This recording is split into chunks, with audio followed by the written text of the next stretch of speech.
Hi friends, this is Janu. ఈరోజు ఒక interesting టాపిక్తో మీ ముందుకు వచ్చేసాను. మరి లేట్ చేయకుండా ఈ వీడియో స్టార్ట్ చేసేద్దామా? కెప్టెన్ కూల్, ప్రశాంతతకు మారుపేరు. ఈ రెండు పదాలు టీమిండియా మాజీ కెప్టెన్ మహేంద్ర సింగ్ ధోనీకి సరిగ్గా సెట్ అవుతాయి. టీమిండియా తరపున విజయవంతమైన కెప్టెన్లలో ఒకటిగా నిలిచిన ధోనీ మైదానంలో చాలా ప్రశాంతంగా ఉంటాడు. క్లిష్ట పరిస్థితుల్లోనూ తన వ్యూహాలతో ప్రత్యర్థులకు కళ్ళెం వేస్తుంటాడు.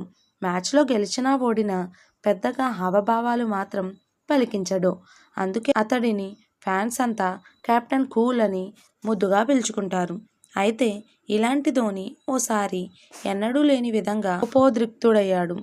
ఐపీఎల్ 2029 సందర్భంగా ఇది జరిగింది. 2019లో Chennai super kings, Rajasthan royals జట్ల మధ్య జరిగిన మ్యాచ్లో ధోనీ కోపం కట్టలు తెంచుకుంది.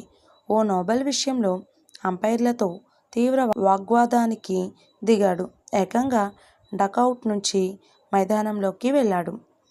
ఆ తర్వాత క్రమశిక్షణా చర్యలు ఉల్లంఘించాడనే కారణంతో ధోనీపై బీసీసీఐ చర్యలు తీసుకుంది.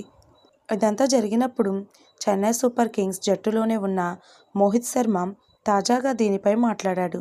ఓ ఇంటర్వ్యూలో మాట్లాడుతూ నాటి ఘటన గురించి వివరించాడు. రాజస్థాన్తో మ్యాచ్ జరిగే రోజు నాతో పాటు చెన్నై సూపర్ కింగ్స్ ఆటగాళ్లంతా మైదానంలోకి వెళ్ళాడు. ఆ తర్వాత క్రమశిక్షణ చర్యలు ఉల్లంఘించాడనే కారణంతో ధోనీపై బీసీసీఐ చర్యలు తీసుకుంది.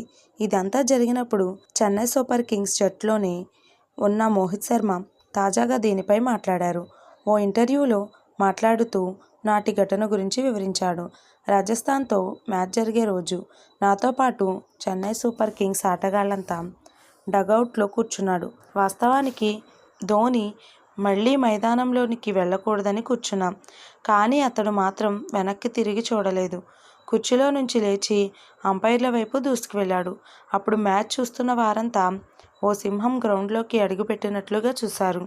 వాస్తవానికి ఆ మ్యాచ్ను ధోనీషే ఫినిష్ చేయాలని భావించారు. కానీ ఆ రోజు అతడు అవుట్ అయ్యాడు. దీంతో కాస్త చిరాగ్గా ఉన్నాడు. ధోనీ వికెట్ పడ్డ కాసేపటికే ఇది జరిగింది. నోబాల్ విషయంలో వివాదం తలెత్తింది అని మోహిత్ శర్మ చెప్పుకొచ్చాడు. ఈ ఘటన తర్వాత ఎంఎస్ ధోనీ క్షమాపణలు కూడా చెప్పాడు. అయినప్పటికీ బీసీసీఐ అతడిపై క్రమశిక్షణ చర్యలు తీసుకుంది. మ్యాచ్ ఫీజులో 50% కోత విధించింది.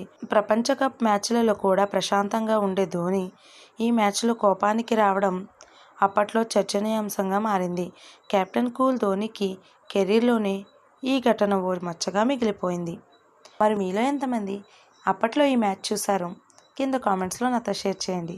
ఈ వీడియో కనుక మీకు నచ్చినట్లయితే లైక్ చేయండి, షేర్ చేయండి. This is Janu. Thank you for watching this video.